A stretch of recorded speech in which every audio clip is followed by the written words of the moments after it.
Welcome to the Nocturne Gallery. Today, we're stepping into, well, a really intense moment in art history. It's about Vincent van Gogh, specifically those 15 months he spent down in Arles in the south of France. That's February 1888 to May 1889. Right, and it's such a contradiction, that period. It's brief, barely more than a year, but wow, it's where he hits this incredible creative peak. The style we all instantly recognize that really comes together in Arles. But at the same time, it's the place where he has his most serious mental breakdown and where his biggest dream, this idea of an artist community, just completely falls apart violently. It really is explosive. Yeah. So our task today for you is to explore that peak and that crash. How did he paint almost 200 pictures in such a short time? Pictures that now, define him. And how did this intense search for pure color, for community, lead him to the edge? To self-harm and confinement. Let's try and unpack that. Okay, so let's start at the beginning. February 1888. Van Gogh bolts from Paris. Why? Well, he was just worn out. Paris was a lot. The art scene was competitive, intense. He wrote about being tired and mentally almost exhausted. He needed basically warmth and a break. Just needed to get away from the pressure. Yeah, but it wasn't just rest he was after. It was something more profound artistically. His main goal, you can see it in his letters, was finding a different light. He was obsessed with Japanese art. The Japan connection. Exactly. He had this idea, almost a fantasy, that Provence, with its bright sun and clear colors, was like Japan. He actually said it was as beautiful as Japan. That's fascinating, seeing the south of France as his own personal Japan. And when he gets there, it's snowing, right? Initially. It was, which you wouldn't expect, maybe. But he immediately saw parallels. He compared the snow-covered landscapes to Japanese winter prints he admired. It's like Provence was instantly confirming his idea. Even in the snow. Even in the snow. And then, like clockwork, 2 weeks later, the snow melts. And boom, the almond trees, the peach trees, they all burst into flower. Just like the cherry blossoms in Japan. Sakura. Precisely. He wrote about it excitedly. It was like, yes, this is it. This is the place. He felt he could reinvent his art there. And this reinvention needed a base, a headquarters. Which brings us to the Yellow House. Ah, the Yellow House, yes. In May 88, he rents these 4 rooms, Place Lamartine, for, 15 francs a month? Pretty cheap. Very cheap. But it wasn't just about affordable rent, was it?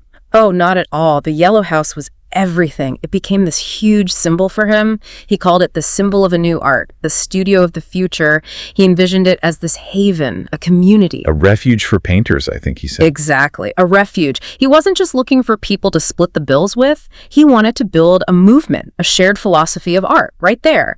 He even decorated it specifically for the artists he hoped would join him. It was a whole project.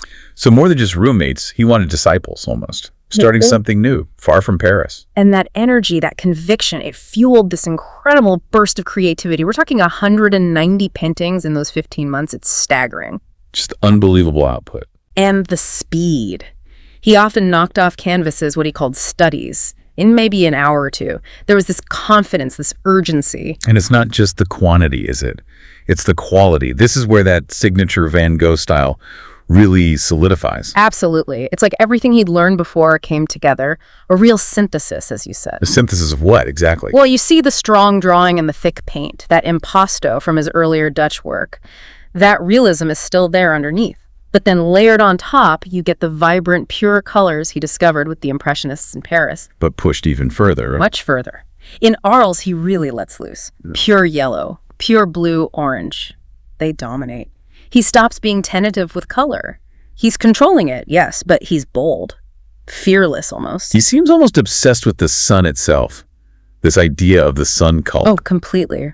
He called himself a priest of the fiery cult. He'd work outside under that blazing Provence sun for hours. Intentionally letting the heat, the light seep into the paint.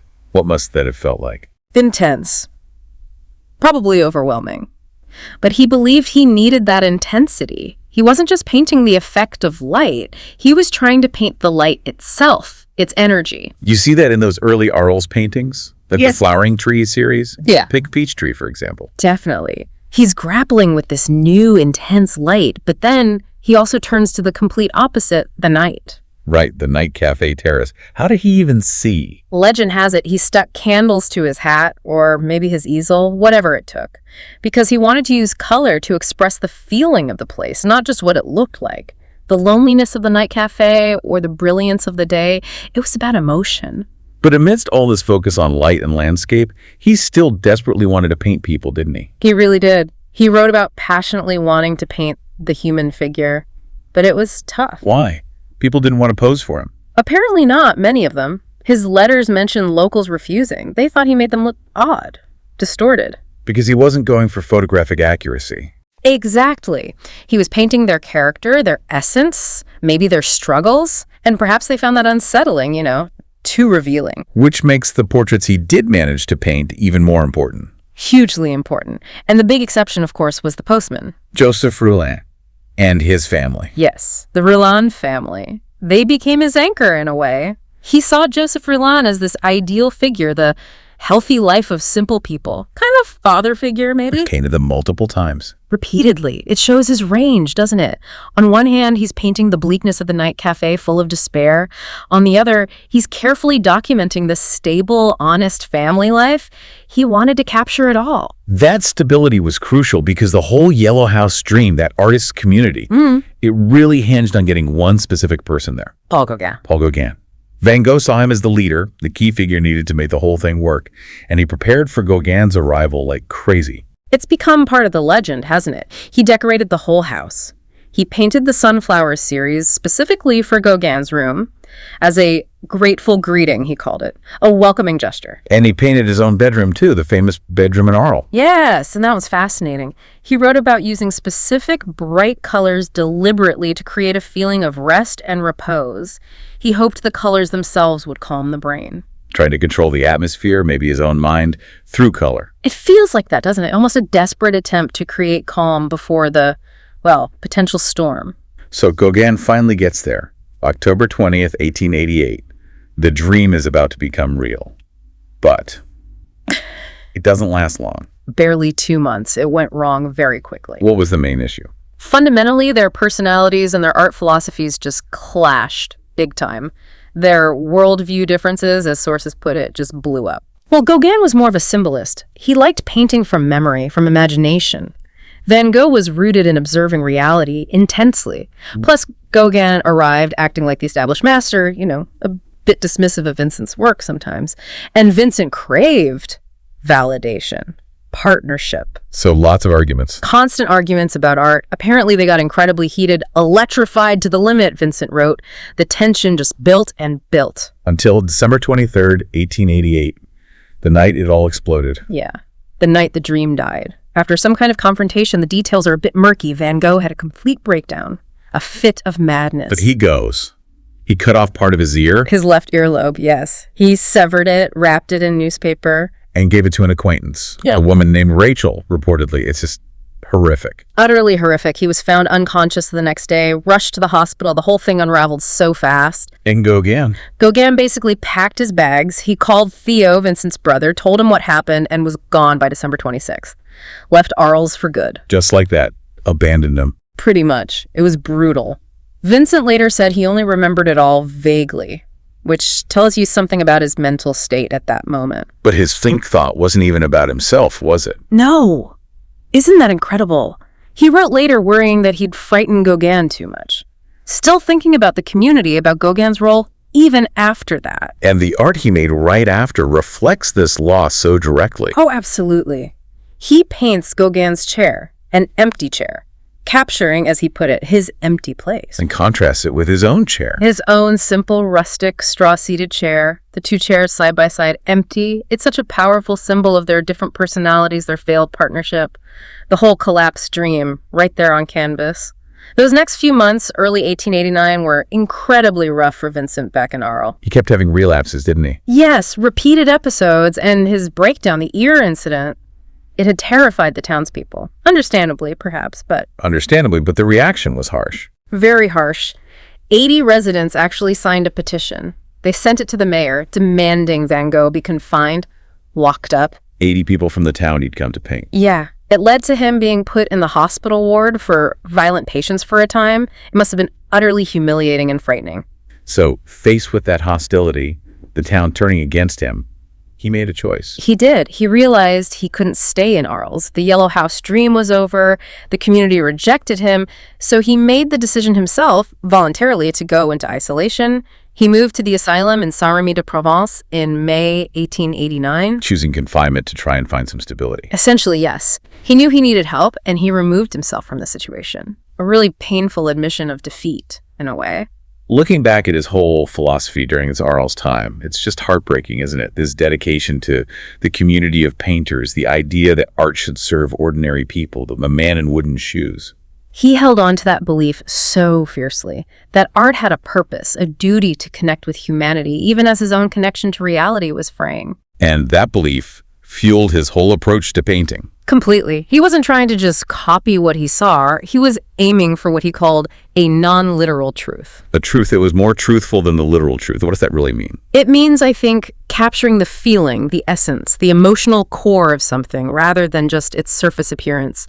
If that meant exaggerating color, twisting form, using frantic brushstrokes, so be it. That was the real truth he was after. Emotional truth over visual fact. But the world wasn't ready for that truth, was it? We know about the paradox of his fame. Oh, yeah. The stark reality. All that work in Arles, hundreds of paintings, masterpieces, and during his entire life, the records show only one painting ever definitely sold. Just one.